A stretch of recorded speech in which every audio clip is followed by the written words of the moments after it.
Awesome. All right. So good morning, everybody. It's a pleasure to have you guys again with us in this webinar. I'm Bruno, and today I'm very happy to be hosting Dr. Tony Prensa, someone that I met last year in one of those PMI conferences, and I was very impressed with Dr.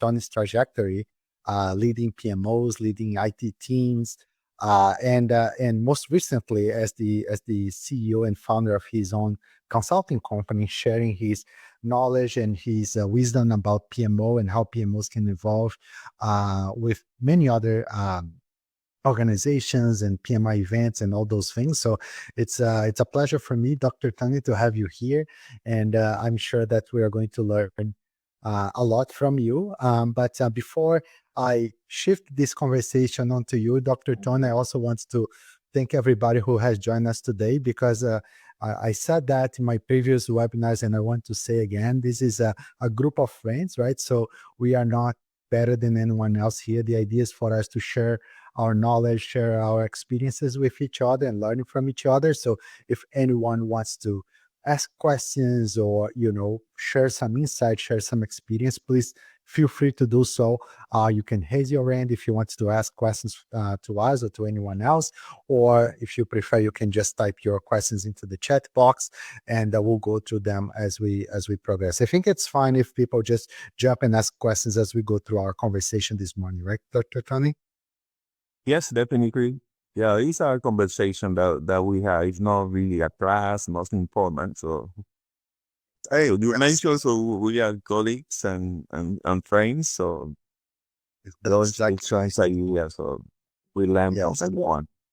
Yes, no formalities, no PowerPoints, just a conversation today. Okay, perfect. So, so Dr. Tony, the topic for today's conversation is how PMOs will survive in the next 5 years, right? So that's something that people are very curious to know, right? And you have extensive experience in helping PMOs and leading PMOs as well, leading IT teams, but also helping organizations in different industries. So I don't want to be underselling your experience here.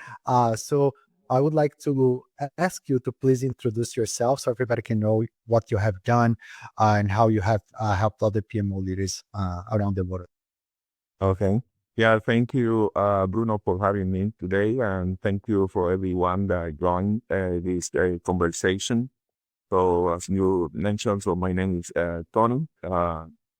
I've been in the industry working since I was very young too. Not reading technology, but I started working when I was 8 years old. So 8 years old, yeah. That was my life and my reality. But I would say by accident, get into IT.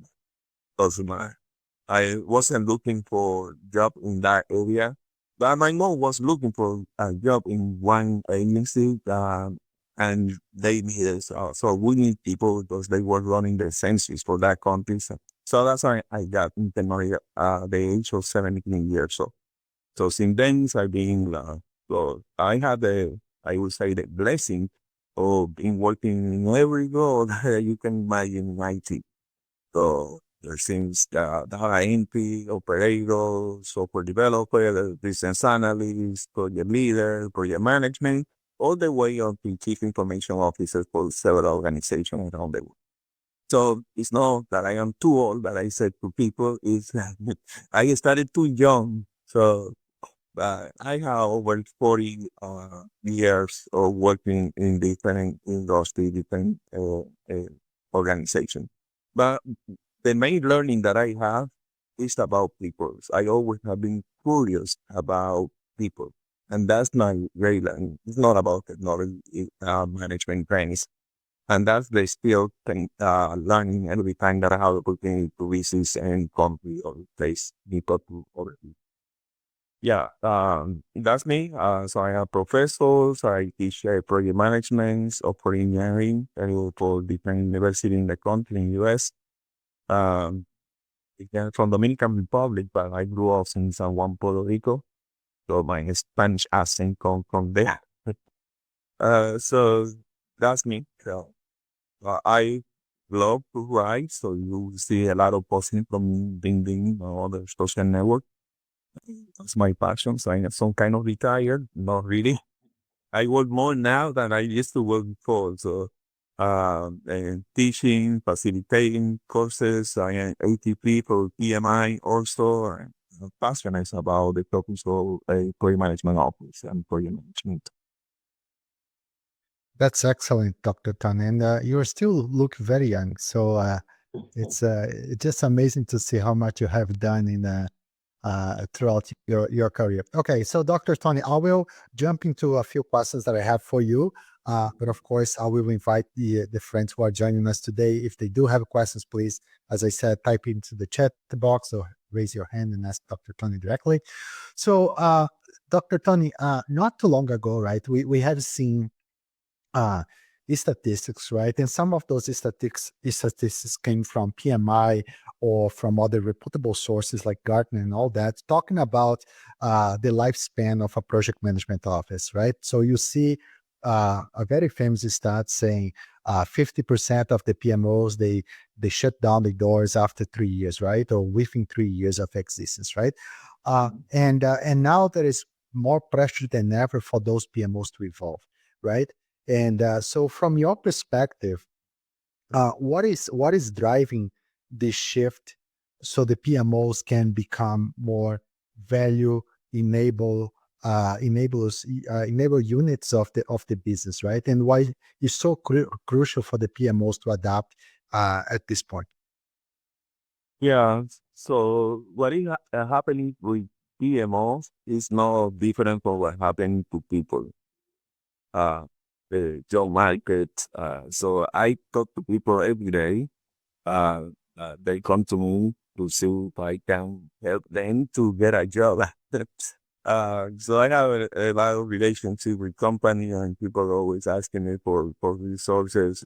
But I would say the first thing is the work changing. The work changing every day.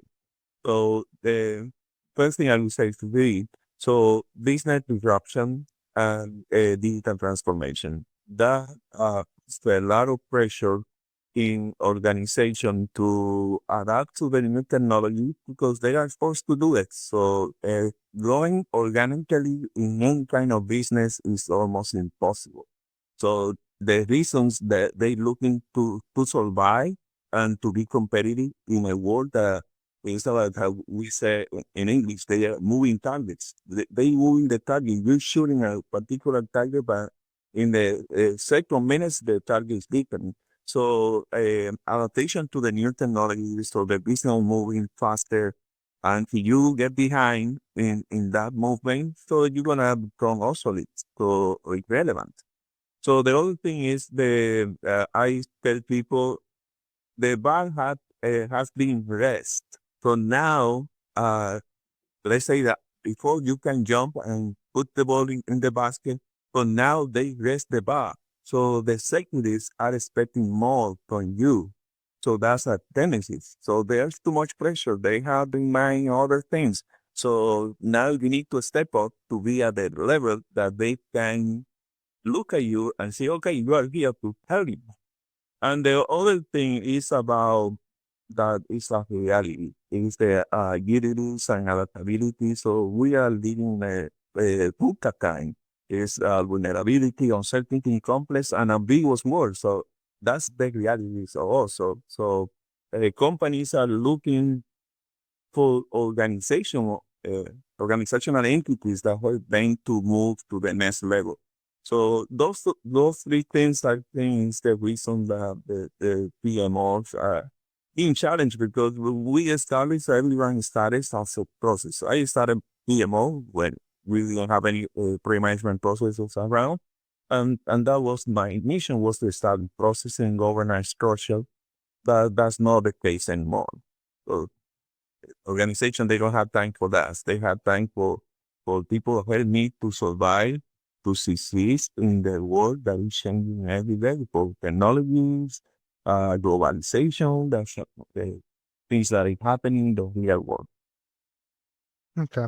So Dr. Tony, being more specific about PMOs, right? What are the biggest threats that you see from your perspective in the next 5 years for PMOs, right? Is going to be artificial intelligence, is going to be, I don't know, the economy that is changing.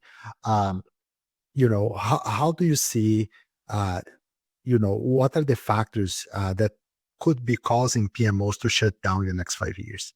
Yeah, us. So I will start it also with sleep. And that's no, they say the environments, the micro, macro environment is the PMO itself. So becoming your bureaucratic organization within a company. So that's you. It's not the company. It's you that you are setting yourself for failure. So we don't want that. We don't want a bureaucracy. We want agility. So that's one. The other one, failure to adapt technology like AI, that it is not visual. So a lot of predictions about 2030.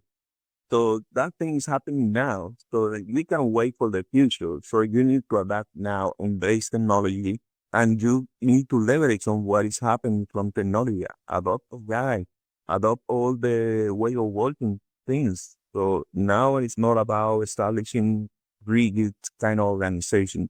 And that's also you, is the PMO leader. So you need to embrace those changes.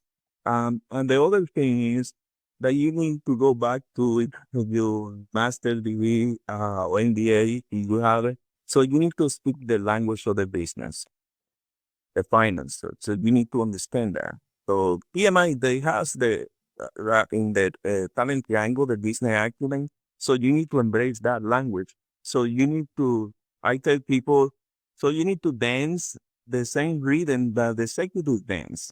If you don't dance the same rhythm, so you can dance with them. So in order to become relevant, and also I said a lot about what resonates on them. So if you speak to me in the terms of, or let's say metrics for project management, so I don't care about that. The projects are on time. The projects are budget. That's your job. That's not my job. But help me to tackle the markets. So tell me about the indicators that I care about: revenues, ROI, sustainability, metrics. So that's the language that I want to hear. If you're talking about something else, no, that's not very enough for me. So I would say those are the biggest threat. It's not the technology of things you. So you need to make that switch. So most of the PMO leaders that I talk every day, so they talk about governance, establishing now there are some certification in PMO governance, project management governance. That's important, but that's not the focus. The focus to be how can you become a business-oriented person, speak that language. So that's the only thing that you're gonna be relevant in your organization. And that's an interesting comment, Dr. Tony. I interact with lots of other PMO leaders as well, right? And sometimes I have this impression that you are talking about, right? That the PMO leaders are very much managing down, as we typically say, right? Or my job is to manage the project management team. My job is to make sure that the processes for project delivery are up to date, are be followed by all projects, right?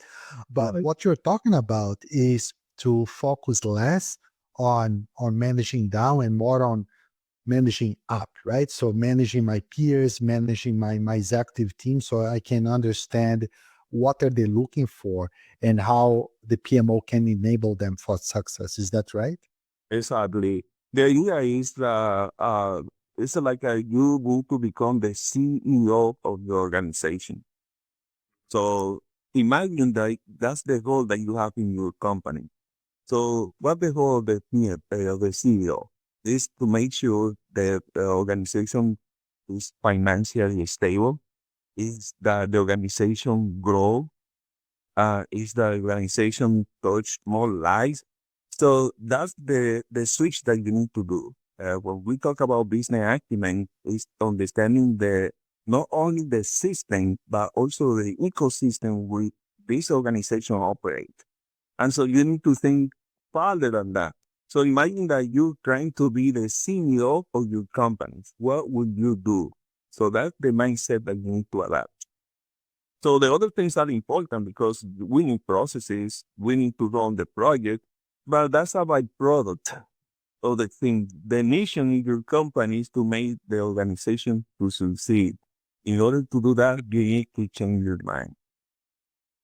So that take care of everything else.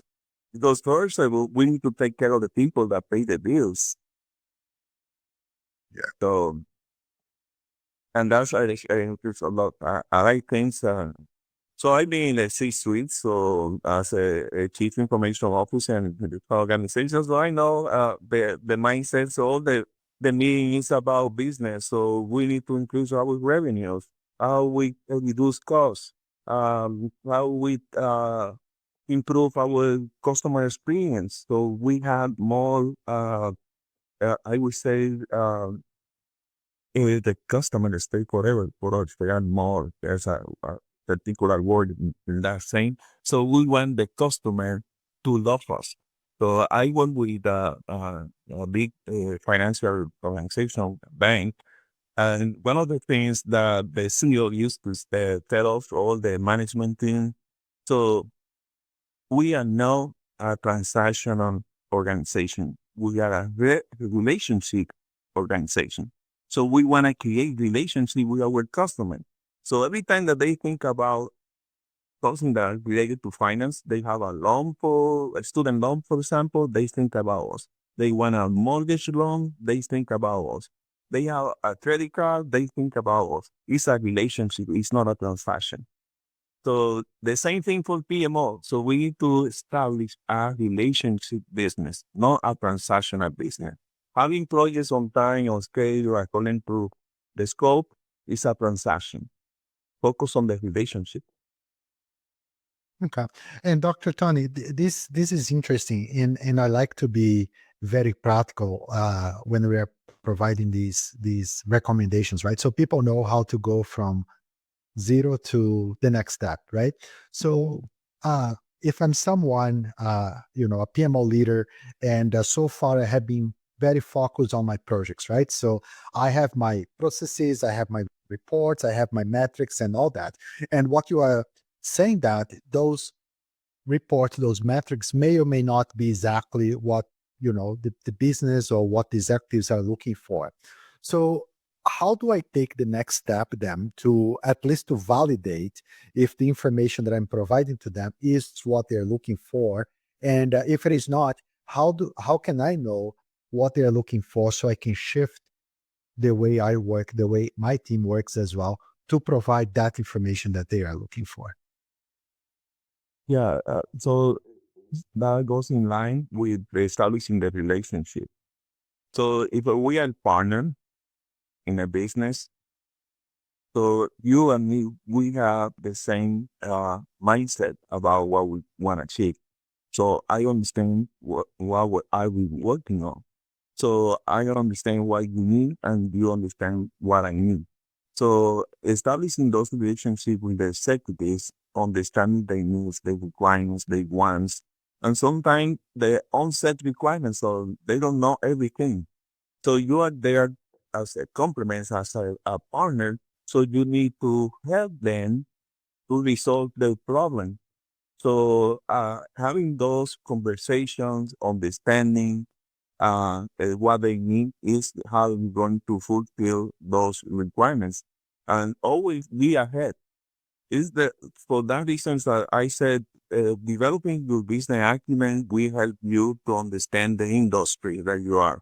We will help you to understand what are the challenges. So you need to do your own SWOT analysis to see where this organization. Imagine that you are the owner of that organization. So you can contribute with the things that sometimes they don't think about something, but when you come and put something on the table, it says, yes, that's what I want to do. And this is the way that we can achieve that goal. So that's the type of things that that our partner wants to see. When we talk about the PMO should be a strategic partner of the Cisco, that's we say about. It's not like a note takers. The other day in a meeting that America was presenting the PMO practice guy, someone was telling here, oh, we need to like do what the customer wants. So I said, well, but for me, that's a reactive position. It's that I can't wait that somebody tell me what to do. So I take it the other way around. We need to be proactive.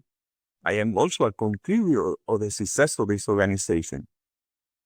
But for that, you need to understand the ecosystem where this organization operates. And that's interesting, Dr. Tony. Suppose that I'm working on a very large company, right, that has thousands of employees. Um, I may not have that relationship with the C level to go to them and say, "Hey, look, let's do portfolio planning together, right? And let's create a roadmap for value realization, all those things, right?" So that would be, more uh, in more mature uh, companies where the PMO has really proved its value, right, and can provide all those things. So. Uh, Typically when I work with other PMO leaders as well, I tell them to start with engaging the project sponsors of the projects that the PMO is managing for them, right? Uh, those individuals are typically, managers or directors or VPs in those organizations, right? But really to try to understand what they're trying to achieve through those projects, right? It's not only, oh, Bruno, I need this new product to be launched by the end of the year, right? Why do you need this product to be launched by the end of the year, right? How this is going to benefit the organization, how this is going to benefit you or your division as well, and try to understand the motivation behind those projects as well, and see how the PMO can support the realization, the materialization of those benefits, right? Sometimes it might be, oh, Bruno, we need to gain more market share, for example. We need to increase our customer base, right? So sometimes this is not something that the PMO has access to this information. It's really knowledgeable to measure that, but the PMO can at very least facilitate the individuals across the organization who can support that, right? So I think the PMO has that facilitation point as well, where you can engage people from finance, from IT, from marketing, from all those other departments to say, hey, look, this project sponsor is trying to achieve this through this project, right? Is there a way that we can help him? Can we have a baseline data that shows, how many customers we have today? So therefore we can measure how many customers we're going to get after this new product is launched, right? So, we are enabling that project sponsor for success. And therefore, if we're doing that, we are building that network of supporters as well, so they can be, telling good things about the PMO. They want to engage the PMO again, and it's go by word of mouth, right? So, all the project sponsors, you are going to be supporting them, and all these things will, help you to build that reputation that will help you at some point be supporting these C level directly. But it takes time. It doesn't happen overnight, right? But it's baby steps, right, to get there. Yeah, I think the videos or somebody raised their Yes, hands. Rodrigo has a question. Go ahead, Rodrigo. Yeah, it's a quick question. Uh, I don't know.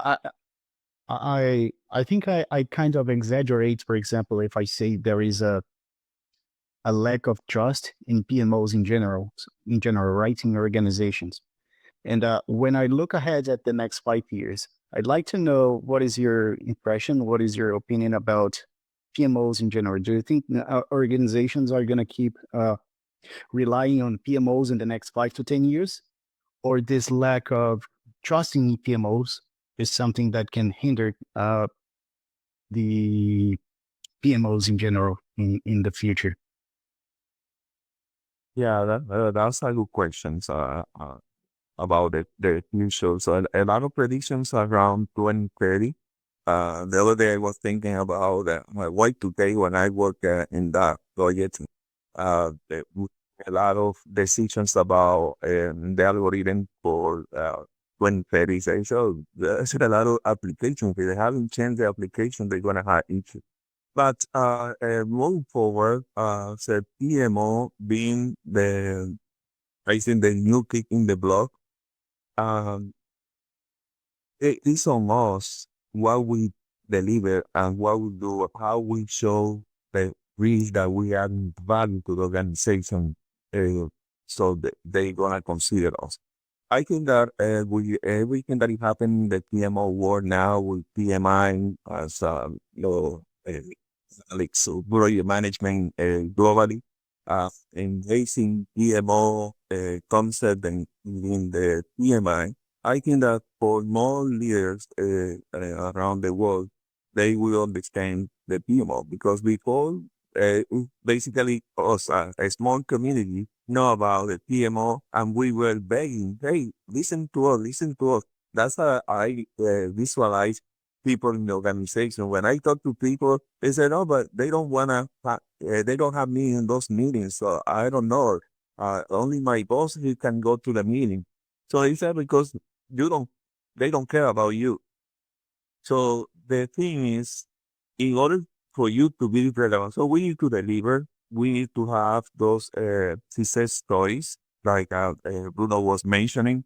So if you don't have access, because you're not gonna have access to the top of the organization because they don't know you. So what they, I don't have time to wait for with someone that I don't understand what the value. So, but we going to survive in the way that we deliver and we make things happen in the organization. We start establishing those relationships with the influencer. So one of the things that we need to perfect is so our influencing skills. So we say in project management, one of the most important skills is influencing skills. So we need to do that. We need to influence. We need to touch bases with those people until we reach that level. So we have the opportunity to talk to those people and say, hey, I can make things happen. So that you need to also be ready. I talk a lot about the elevator speech. So elevator speech is to we have the opportunity to come across with some of those executives. So you need to say something that resonates from them that they say, hey Rodrigo, I want to talk to you. You told me in the elevator the other day. I don't have the time because I have a meeting with the board. But can you come to my office? Tell me more about it. It's because you said something that resonates on the ears and that's the type of thing that we need to do. So we need to sell, we need to prove ourselves that we deliver value. It's not that the book says, I have hundreds of books of here where everything adding about adding value, but it's execution, is to understand the real needs of the security. That's the gonna keep, and we need to keep update with all the technology. How can we leverage in AI and in most of the organizations that I talk and visited, um, they don't have a policy for AI. So no, don't talk to me about AI. So we don't have policies that allow us to do anything with AI. So you as a leader, so you need to influence them and demonstrate that, for example, in the financial sector, they don't want anything with AI. They think that's too risky. And they but you need to demonstrate, no, that's not risky. So it's something that we need to do if we want to be ahead of our competitors. So you need to take all those technical information that you have and convert it into business. So in order to be ahead of the competitors, so we need to embrace technology. And it's safe. You need to demonstrate safe or not demonstrate. Yeah, but that's what I be at. So my hope size these things. Yeah, uh, PMO, we survive for the 5 years, but we need to do our homework. There's a lot of work to do in order to keep our organization alive, and they can be we rely on you helping them to be successful. Yeah. Thank you, Dr. Tony.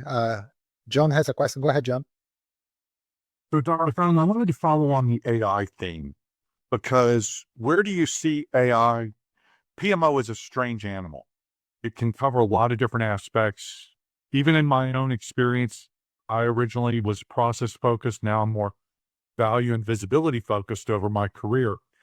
Like, because it's a strange animal, I don't see a natural play of AI will fit here. The other thing that is going to challenge is AI requires accurate data. And all of the PMOs that I've consulted on have horrible data. Most IT organizations, yes, we started it, we finished the project. There's no retrospective on cost overruns or schedule overruns or risks or any of that. So where do you see AI playing a part for the PMO outside of sort of a process director to say, here's what you should use when you start up a project? Yeah, you mentioned something important about data. And for me, as I have too many years working in technology, I have seen a lot of transition and a lot of, I would say, panacea that this technology will resolve all the problem. I don't know if you work I think underneath the video. The panacea was the case. The computer is open generating tools. The case tools. So those tools, you don't need developers. So you only need to define, they have automation, define the requirement, and the system automatically will develop the application for the business. So the threat was for the software developers. They say, oh, you need to do for another job, Tony, because we don't need developers. The case tool, they will do everything. And even the users, the business user, they will be able to develop all the application they need. So the fourth generation languages, the fifth generation languages, but I still and they are software, their application that still they use code, the third generation language. So the same with AI, data is important. Uh, so the most important of data is to make sense of data. And that's how they want. For example, one of the biggest problem for any executive is to predict the future. That's what they want. They want to know if I launch these products, what gonna be the likelihood of success. Are we gonna sell more? Are we gonna sell these products? What gonna be the likelihood that we wanna make the number in the third quarter? That's the concern that they didn't have. So they don't know the future.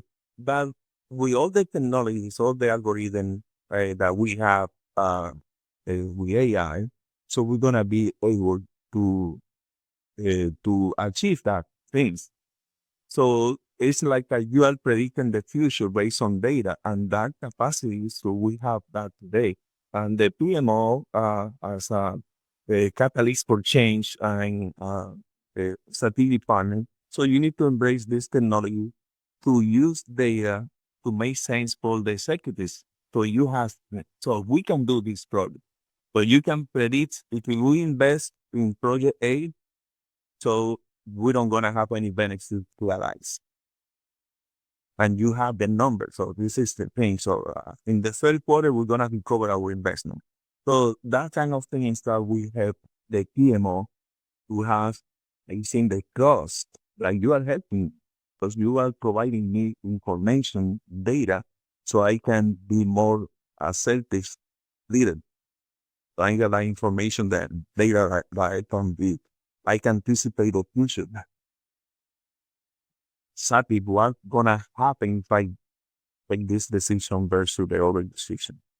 So in that case, when I see the PMO helping and connecting with C-suite, so they can be successful.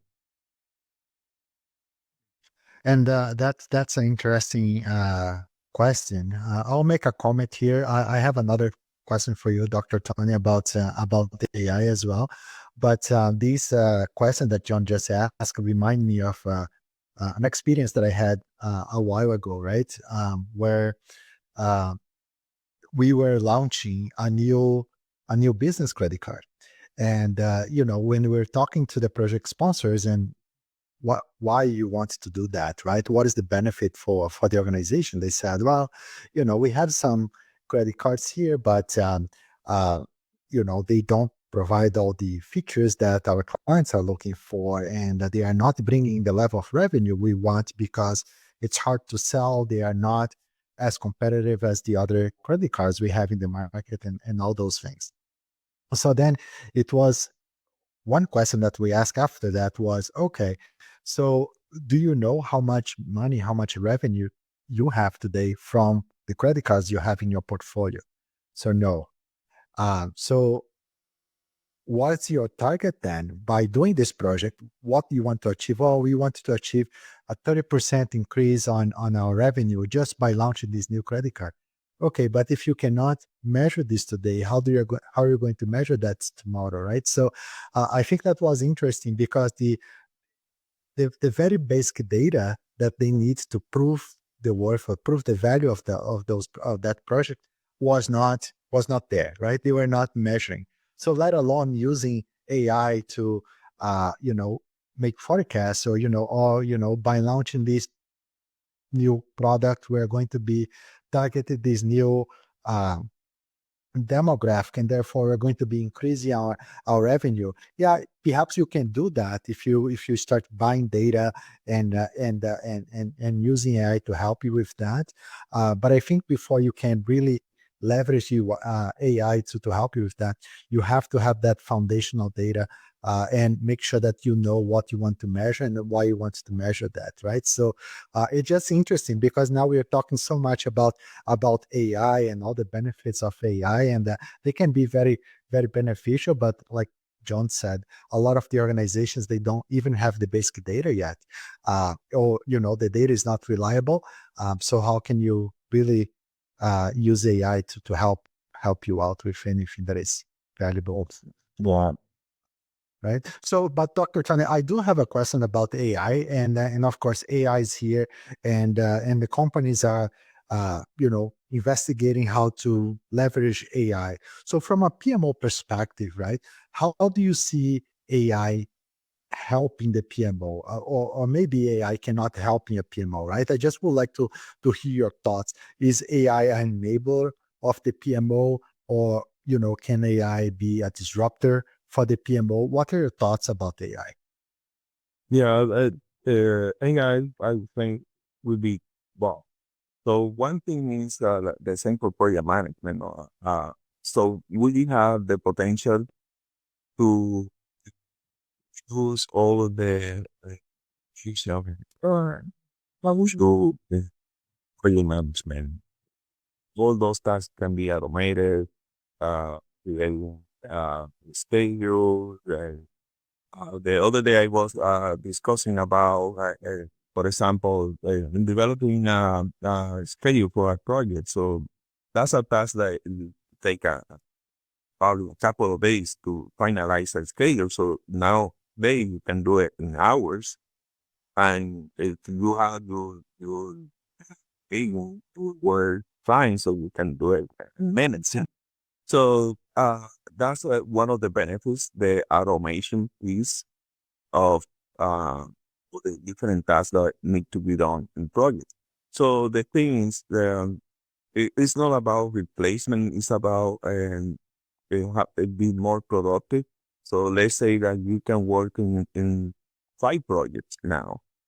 And I think the most organizations that have the opportunity to work, we always have backlog. Always there's a bunch of projects that we don't do it because we don't have the resources. So that's the benefits of the PMO is to how you reduce the backlog. Now with AI, you can be more efficient and your production rate will increase. So that's one benefit. And the other benefits of the AI that I was saying is how can we leverage on the data to predict the future, risk management, forecasting the ROI for the projects and the benefit realization of projects. So that's another things that we can use AI in those two areas. One is to increase the productivity. Now we can deliver more with less, and that all same operation do more with less. So we can do that with AI. So do you need more headcount? Probably you have 20 project managers on site, the project manager that I'm listening to me. But that maybe one may come. That's a value that you add. So the other day, somebody was telling me that they decided to decentralize uh, PMOs. So every business unit has their own PMO. Probably you're gonna say if you decentralize that more it's costly. So what about centralize, but now use AI to automate all of those things. So you're gonna deliver more with less. You don't need a lot of people to do that particular project because AI is helping you. So that's a value that the PMO can sell to the senior leader.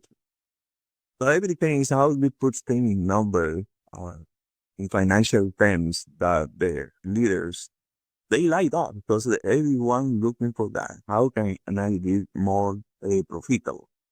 Reducing costs or increasing revenue. That's the major consensus. So if you bring that on the table, everyone wanna listen. So it's like if I talk to you, so Bruno, I have a good business for you. You only say, oh wow, that's a good thing. I have more money. So that's the major consensus in organizational leader. So that's what I see AI are developing. So Steve, you haven't taken one of the courses that PMI offering, uh, the last one, the application for AI. So there's a lot of use cases. How can you leverage on those tools that are out there? This efficiency that we're looking for. Excellent. So Dr. Tony, I'm just taking notes of everything that we have talked about so far, right? You talk about value-driven PMOs. We just talk about AI a little bit.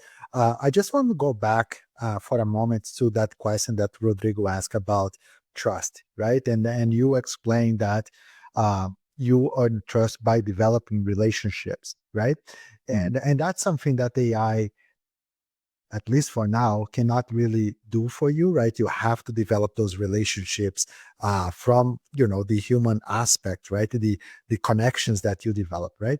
But I think one of the things that we'll continue seeing as a trend is uh, this rearrangement of how people work together, right? So some companies are shifting to let's have everybody back to the office. Some other companies have adopted a more hybrid approach, and some other companies they continue with the remote approach for collaboration, right? And of course, that will impact the way that you develop relationships, right?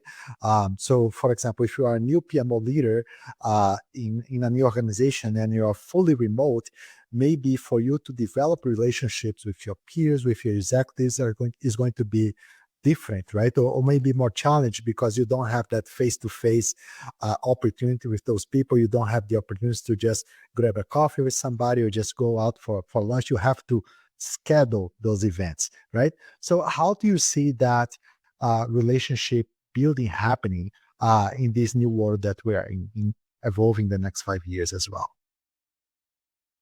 Yeah, it is being big change. I think COVID is one of the issue that human is facing.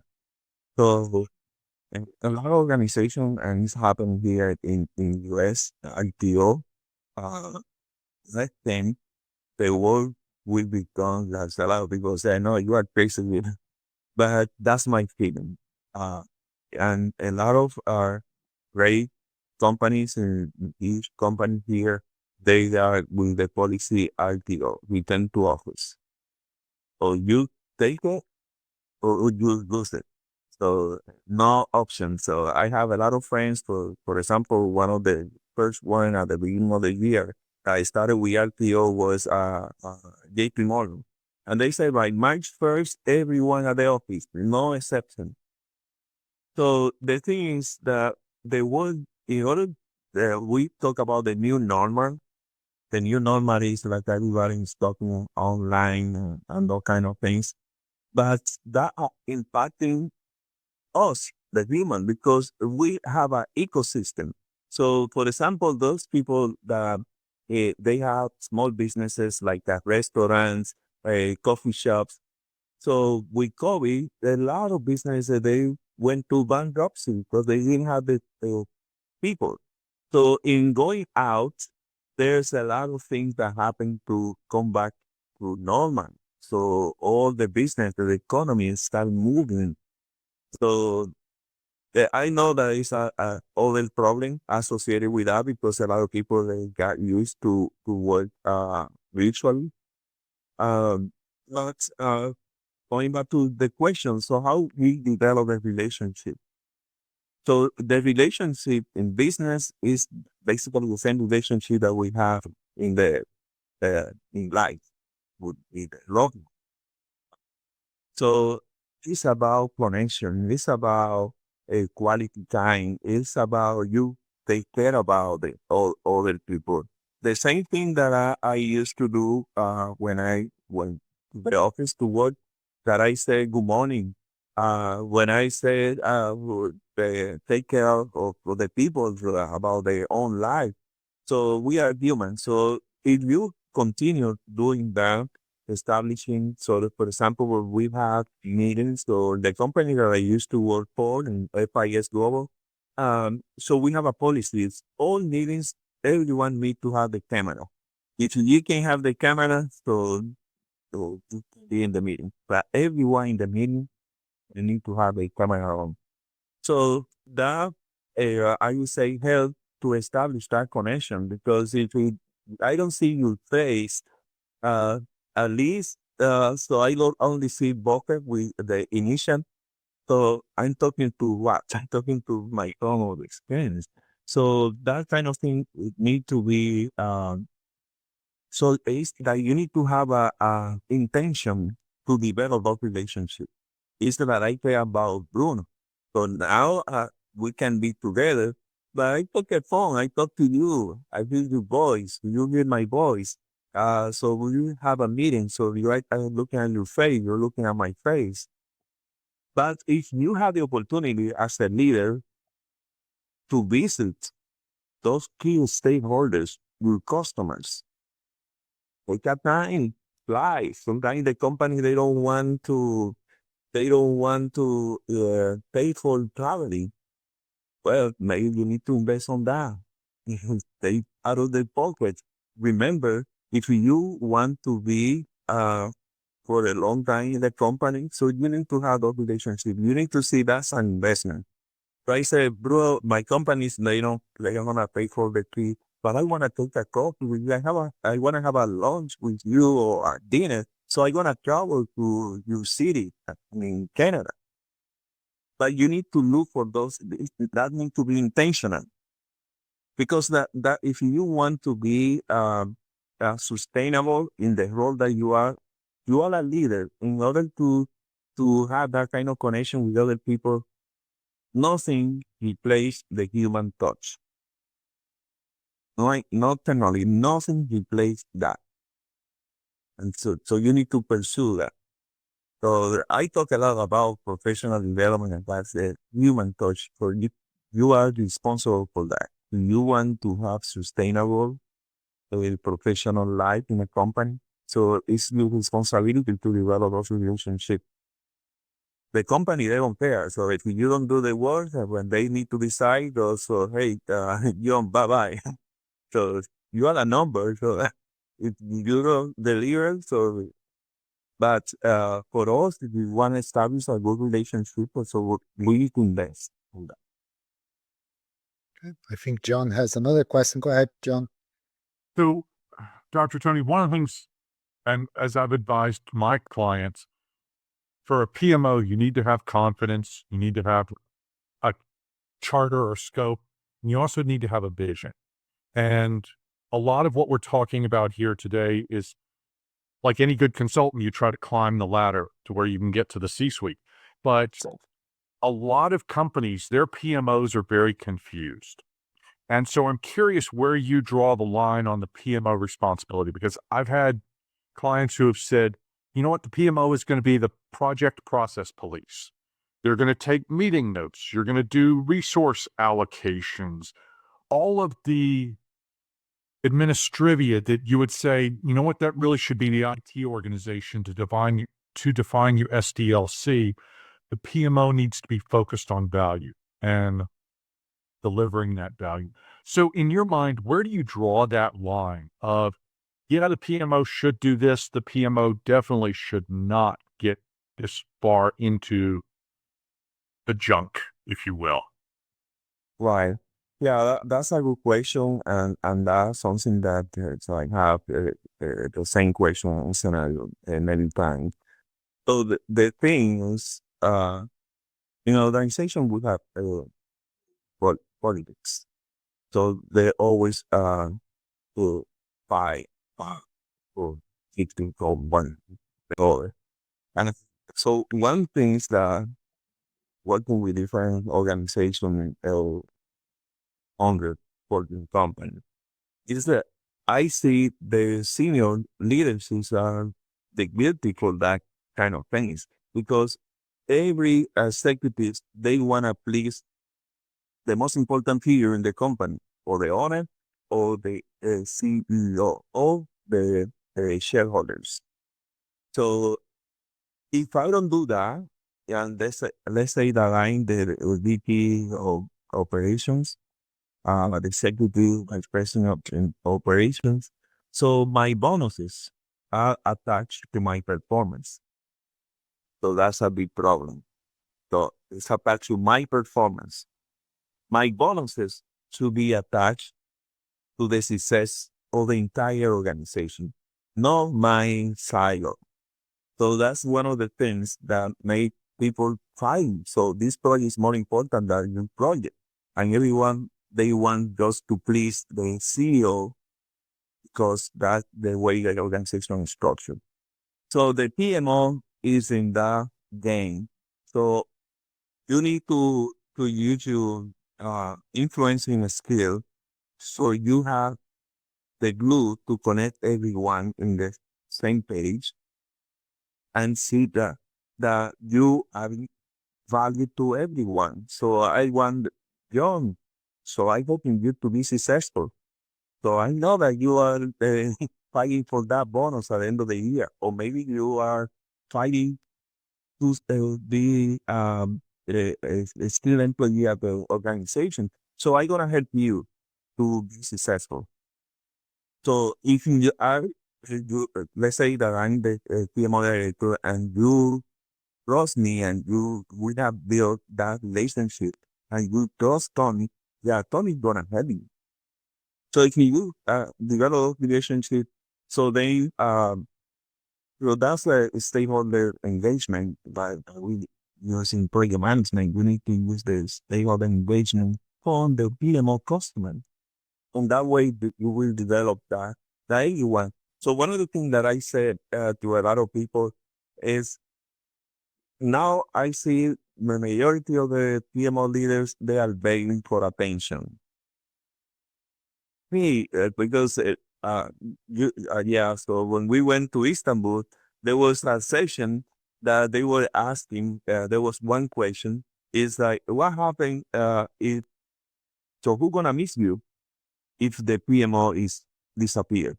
I think that was the session that we attended. So a lot of people were saying that everything is the seat or sweet military, so they are responsible because they don't support us. So if they support you, it's not because you are not relevant for them, So you are begging, please put me attention. It's like they're young kids. You put paying attention. I want to say something, but no, I don't have time for you. So that's the big problem that we have. But that requires young to develop those relationships that what you bring to me is relevant. So I want to talk to you. How do you, for example, I like golf. I play golf. If I hear the word golf, I say, oh, John, do you play golf? What are you handicap? I would have talked to you. So you need to look for those small things that connect to the people to start developing those relationships. A lot of people, no, I don't play golf. Well, but your boss, the big boss, he like golf. Playing how to play golf. That's a good thing. But definitely, each challenge is not easy. So we need to make it happen. So if you want to be relevant in the organization, you mentioned about things, and also Bruno. So I have written three things that is important. So you need to switch your mindset to be outcome driven. Forget about projects. Projects is too down. If you want to be on the top, you need to change your mindset to be outcome driven.